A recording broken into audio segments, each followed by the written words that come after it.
በኢትዮጵያ የለውጥ ታሪክ ውስጥም የሰራዊቱ ሚና ቀላል አይደለም። እንደው ወደኋላ መለስ ብለን ስናስብ 1966 ላይ የአዲስ አበባ ዩኒቨርሲቲ ተማሪዎች፣ የኢትዮጵያ ነጋዴዎች፣ ታክሲ ሾፌሮች፣ ሌሎቹም በመሆን በጋራ ከመሬት ላራሹ ጅምር ንቅናቄውን አጋርነት በማሳየት ሰራዊቱ ተቀላቅሎ ቀዳማዊ ኃይለ ሥላሴን እንግዲህ ከመንበራቸው አውርዶ የሆነውን ነገር እናውቃለን። በተወሰነ መልኩ ህዝብ ላይ የሚደርሰውን ብሶት እሱም የሰራዊቱ የህዝብ አካል እንደመሆኑ መጠን አጋርነት ማሳየት ተገቢ ነው። አሁን እንግዲህ እነዚህ የሰራዊቱ አባላት በጦርነት መካከል ቆስለውም ጦርነቱ ከብዶም አንዳንዶቹ ደግሞ በፍቃድ እጅ ሰጥተው ሊሆንም ይችላል። ሌሎቹም ደግሞ የፋኖ ኃይሎች በተለይ በቅርቡ የፋኖ አንድነት ከተመሰረተ በኋላ አጠቃላይ የምህረት አዋጅ አውጥተው ከነሙሉ ትጥቃቸው የሚገቡት በአራቱም ቀጠናዎች እየታዘብን ነው። በወሎም፣ በጎጃምም፣ በጎንደርም፣ በሸዋ ያ አንድ ጅማሮ ነው። ነገር ግን ይሄ ሰራዊት ቀዳማዊ ኃይለ ሥላሴን ገልብጦ የህዝብ ጥያቄ ይዞ ወጥቶ ከዛ በኋላ ኮሎኔል መንግስቱን የተቆጣጠሩት ይታወቃል።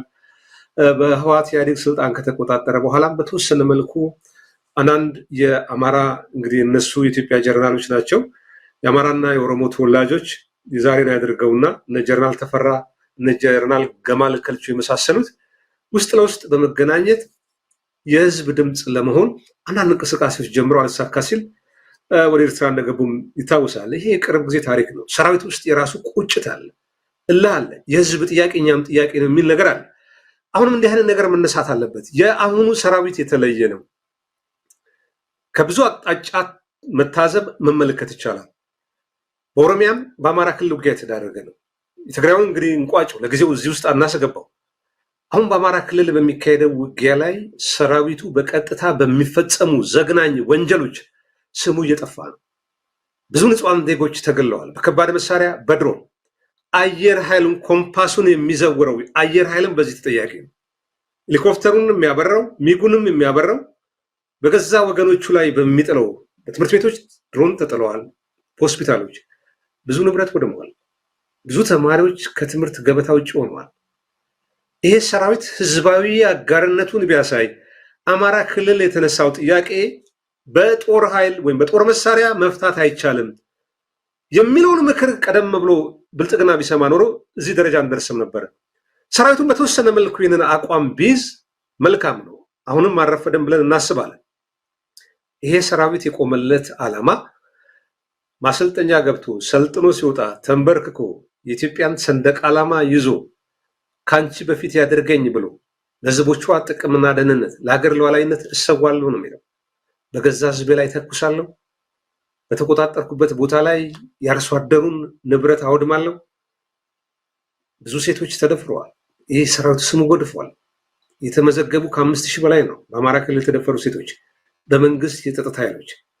የአማራ መማክርት ጉባኤ ወጣው መግለጫ ነው። እዛው አገር ቤት ያለ ብዙ ዘግናኝ ወንጀሎች ታዝበናል። በቁጥጥር ስር ውለው ከታሰሩ በኋላ ተገለው አውሬ እንዲበላቸው የተደረገው አለ።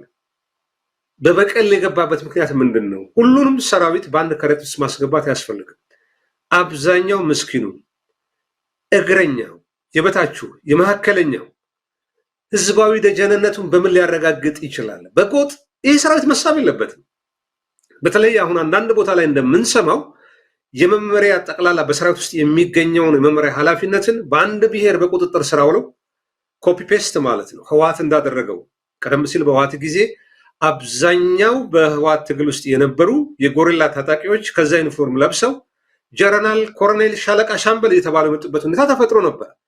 ያም ስልጣንን ህወሓት በጉልበት ወይም አሸንፍ ያለው ብሎ ስለተቆጣጠረ ነው። አሁን ብልጽግና የትኛውን ጦርነት ነው ያሸነፈው? በተለይ የኦህዴድ ብልጽግና የትኛው ጦርነት ተካሄዱ ነው? ህወሓት የነበረበት ብአዴን የነበረበት ደቡብ የነበረበት እንቅስቃሴ ተደርጎ ሐዋሳ ላይ ግምገማ አድርገው ከዛ በኋላ ህወሓትም አምኖ ስልጣኑን እንደው በሰላማዊ መንገድ አስረክቦ ነበረ። በኋላ ላይ ነው ነገሩ በሁለቱ መካከል ፉክክር ተፈጥሮ በአብይ ቡድንና በህወሓት ቡድን መካከል ፉክክር ተፈጠረ። ህወሓት ተገፋ፣ መቀሌ ገባ፣ ከዛ ጦርነት ተነሳ እንጂ ህወሓት መጀመሪያ ፈቅዶ ነው ይሄ ለውጥ እንዲመጣ የተደረገው። እነ አብይ እነ ሽመልስ የከፈሉት አንዳች መስዋዕትነት የለም። ጦር ሜዳ ገብተው ተታውክሰው ምሽግ ይዘው ጀበርና ተንተርሰው ኮዳ ውሃ ጠጥተው ስኳር ልሰው አይደለም የመቱት። ይሄ ይታወቃል። በውስጥ ለውስጥ አሰራር ግን ምናልባት ኦሮማራ የሚል ስልታዊ ጊዜያዊ ጥምረት ፈጥረው ሰራዊትም ከነሱ ጋር አጋር እንዲሆን አድርገው ነበር። ዛሬ ያ ነገር ተገልብጧል።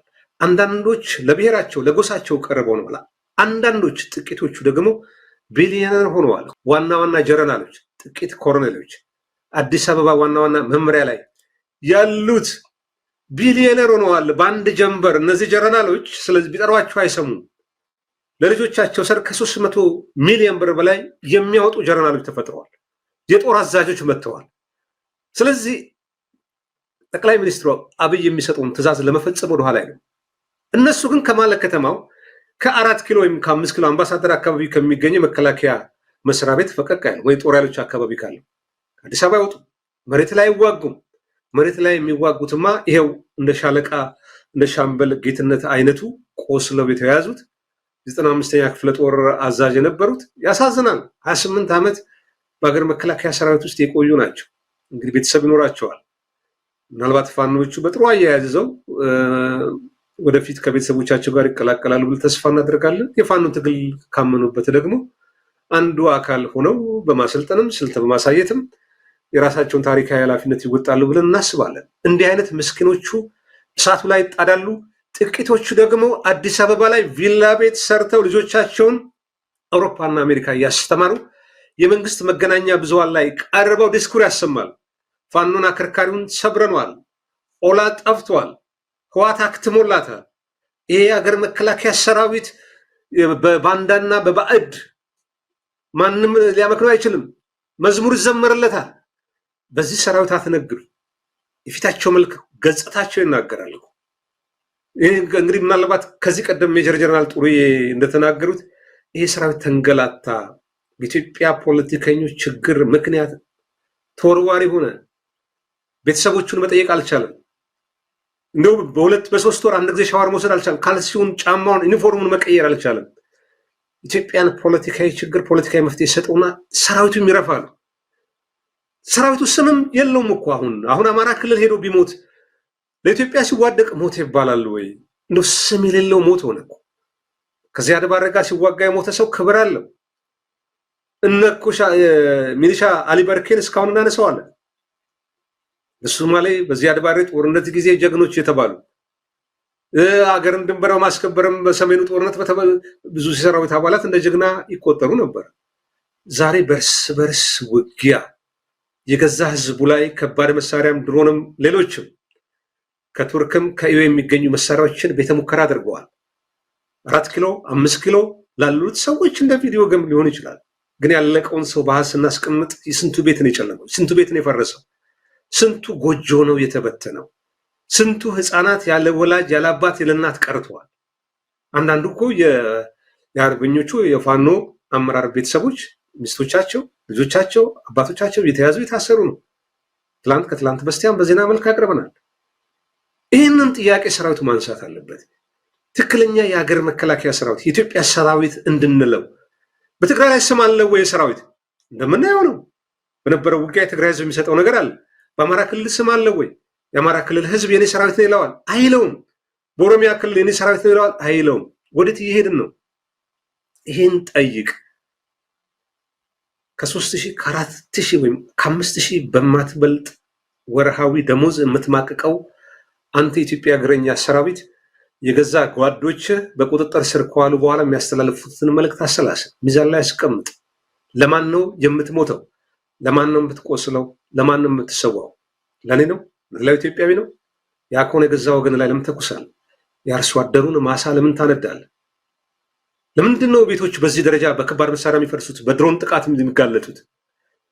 በኢትዮጵያ ህዝብ እየተበደረ ነው አብይ ከዩኤን ከቱርክም የሚያመጣው ወይም ኢትዮጵያ ጥሬ ሀብቶች እንደ ሜርኩሪ፣ ወርቅ የመሳሰሉት በተዘዋዋሪ የተሰጡን አይነገረንም። መሳሪያው በመመልኩ እንደሚመጣ እንኳን አናውቅም።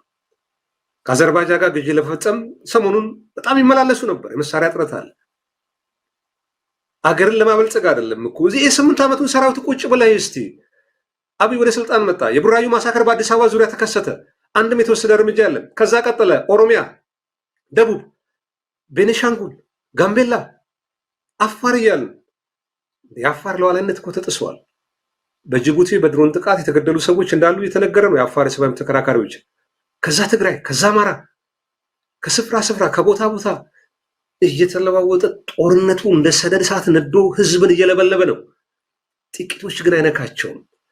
በኮሪደር ልማት ከተማዋ በሚያሸበርቁ በሚደንሱ በቀለማት በህብረ ቀለማት ባጌጡ አምፖሎች እየተበለጨለጨች አዲስ አበባ ላይ ይፈነጫል። ከአውሮፓ ከአሜሪካ የድሮ ጡረታ ያወጡ ፉትቦለሮች ፕሮፌሽናል ፉትቦለሮችን እያመጡ በሚዲያ ላይ ያቀርባሉ።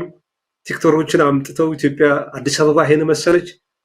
ይሄ ዜና ኢትዮጵያን ህዝብ የውስጥ ብሶት የሚሸፍን ወይም የውስጥ ችግሯን አይፈታም። ብልጽግና ግን ያው ራሱን በራሱ እያቆለጳጰሰ ጥቂት የስልጣን እድሜውን ለማራዘም ይሞክራል። ነገር ግን ይሄ ሰራዊት እጅ የሰጡ የሰራዊቱ አባላት ያስተላለፉት መልእክት ወሳኝ ነው።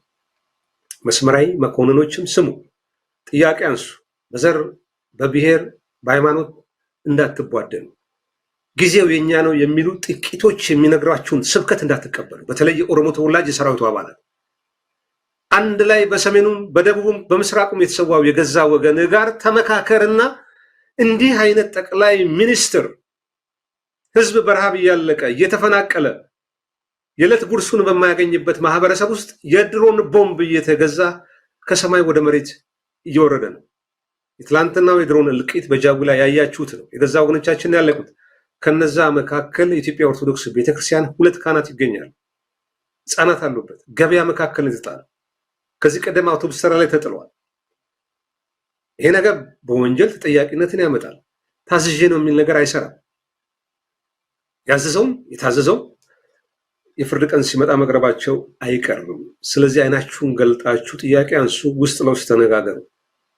በኢትዮጵያ ህዝብ ላይ የተጫነውን አምባገነን ስርዓት ለመገርሰስ ቃለ መሃላ ፈጽሙ። በጥቂት መስዋዕትነት ኢትዮጵያን ማዳን የሚቻልበት ሁኔታ ተፈጥሯል። በሰላማዊ ህጋዊ ትግል ህዝባዊ እምቢተኝነት መፍጠር ከተቻለ አገር ቤት ውስጥ በቂ ፖለቲካ ድርጅቶች አሉ። እንደገና ደግሞ ብልጽግና በምርጫም በሌላ በሰላማዊ መንገድ አውድቅም ያሉት ደግሞ ነፍጥ አንስተው የተፋለሙ እነዛ ብዙ ድሎች ከፊቶቻቸው አሉ።